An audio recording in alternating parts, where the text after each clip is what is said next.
کسی کو ٹھیس لگ گئی، کسی کو ہاتھ لگ گیا، تو عادت ڈالو معافی مانگنے کی، بھائی معاف کر دینا مجھ سے غلطی ہوئی. اپنی غلطی کا اعتراف کر لینا یہ بڑی اچھی صفت ہے. تو اس کو ڈالنے کی، اس کی عادت ڈالنے کی ضرورت ہے. اور خاص طور پہ ان لوگوں کے ساتھ کہ جن کے ساتھ ہر وقت اٹھنا بیٹھنا ہے، چلنا پھرنا ہے، میل جول ہے، پتہ نہیں کس وقت ہم سے اس کی حق تلفی ہو گئی ہو. اس لیے ہمارے بزرگوں نے کتنا اچھا جملہ سکھایا تھا کہ جب دو مسلمان ایک دوسرے سے جدا ہو رہے ہوتے تھے، اچھا بھئی السلام علیکم، بھئی میرا کہا سنا معاف کر دینا، میرا کہا سنا معاف کر دینا. کیا مانا؟ کہ میرے منہ سے کوئی بات ایسی نکل گئی ہو کہ جو آپ کے لیے ناگوار ہو، تکلیف پہنچی ہو، اس کو معاف کر دیجئے. اسی طرح یعنی کہا سنا میں در حقیقت بہت ساری چیزیں آ جاتی ہیں. غیبت اس میں ہر طرح کی چیز، اور غیبت ایسی بلا ہے کہ آدمی بسا اوقات ارادہ نہیں ہوتا غیبت کرنے کا، لیکن اللہ بچائے مجلس میں بیٹھا ہے اور منہ سے نکل گیا کوئی جملہ، وہ غیبت ہو گیا. غیبت ہو گیا، زنا سے بدتر جرم ہو گیا، اشد من الزنا، منہ سے نکل گیا. تو اس لیے کہیں نہ کہیں جا کے آدمی پھنس جاتا ہے. تو اپنے وہ لوگ کہ جن کے ساتھ اٹھنا بیٹھنا ہو، جن کے ساتھ میل ملاقات ہے، جن کے ساتھ میل جول ہے، وقتاً فوقتاً ان سے معافی مانگتے رہنا چاہیے کہ اللہ تبارک بھائی جو کچھ مجھ سے کچھ غلطی ہوئی معاف کر دینا.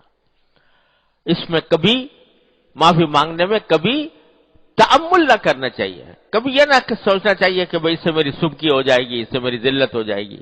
ارے کچھ بھی ذلت نہیں ہوگی. ذلت تو اس میں ہے کہ تم جب اللہ تعالیٰ کے سامنے پہنچو تو تمہارے نامہ اعمال کے اوپر لوگوں کی حق تلفیاں ہوں. ذلت اس میں ہے. جب اللہ تبارک و تعالیٰ، وہ جو حدیث میں آتا ہے کہ آپ نے نبی کریم صلی اللہ علیہ وسلم نے پوچھا صحابہ کرام سے کہ مفلس کون ہے؟ مفلس کون ہے؟ صحابہ کرام نے عرض کیا کہ یا رسول اللہ مفلس وہ ہے جس کے پاس نہ سونا ہو نہ چاندی ہو، دینار درہم نہ ہو. فرمایا نہیں، مفلس وہ ہے جو نیکیوں کے انبار لے کر گیا اللہ تبارک و تعالیٰ کی بارگاہ میں، نمازیں، روزے، تلاوت، قرآن، ذکر، تسبیح، خدا جانے کیا کچھ وہ لے کر گیا، لیکن اصحاب حقوق آ گئے جن کی حق تلفیاں کی تھیں. تو کوئی اس کی نمازیں لے کے چلا گیا، کوئی اس کے روزے لے کے چلا گیا، کوئی اس کی تلاوت لے کے چلا گیا، یہاں تک کہ خالی ہو گیا. اور پھر بھی حقوق باقی رہے تو لوگوں کی برائیاں اس کے گلے ڈال دی گئیں. آیا تھا نیکیوں کے انبار لے کر اور نتیجے میں گناہوں کے انبار لے کے جا رہا ہے. وہ ہے مفلس در حقیقت. تو یہ معافی مانگ لینا یہ بڑی آسان بات ہے دنیا کے اندر اللہ تعالی نے رکھی ہے. معافی مانگ لو. جس کسی سے کوئی جھگڑا ہو، اے بھائی ہم مجھ سے کوئی زیادتی ہوئی تو معاف کر دینا. تو یہ دوسرا پہلو ہے عفو کا، دوسرے کو معاف کر دینا اور خود معافی مانگ لینا. اور بھائی رسول کریم صلی اللہ علیہ وسلم نے ایک اور بات ارشاد فرمائی، وہ بھی یاد رکھنی چاہیے. اگر کوئی مسلمان سچے دل سے معافی مانگ رہا ہو تم سے، تمہاری اس نے کوئی حق تلفی کی اور سچے دل سے بعد میں اس کو ندامت ہو رہی ہے، پشیمانی ہے، ندامت اور پشیمانی کے ساتھ تم سے معافی مانگ رہا ہے کہ بھائی مجھے معاف کر دینا، میں نے وہ جو کام تمہارے ساتھ کیا تھا وہ مجھ سے غلطی ہوئی تھی، میں نے تمہاری حق تلفی کی، اللہ کے لیے مجھے معاف کر دو. ایسے کوئی شخص لجاجت سے معافی مانگ رہا ہے، پشیمانی کے ساتھ، ندامت کے ساتھ، تو اس کو معاف کر دو.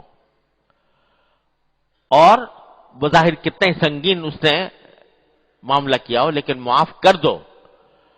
اور بعض روایتوں میں یہ فرمایا کہ اگر معاف نہیں کرو گے تو اللہ تبارک و تعالیٰ سے بھی معافی کی امید نہ رکھنا. اللہ بچائے.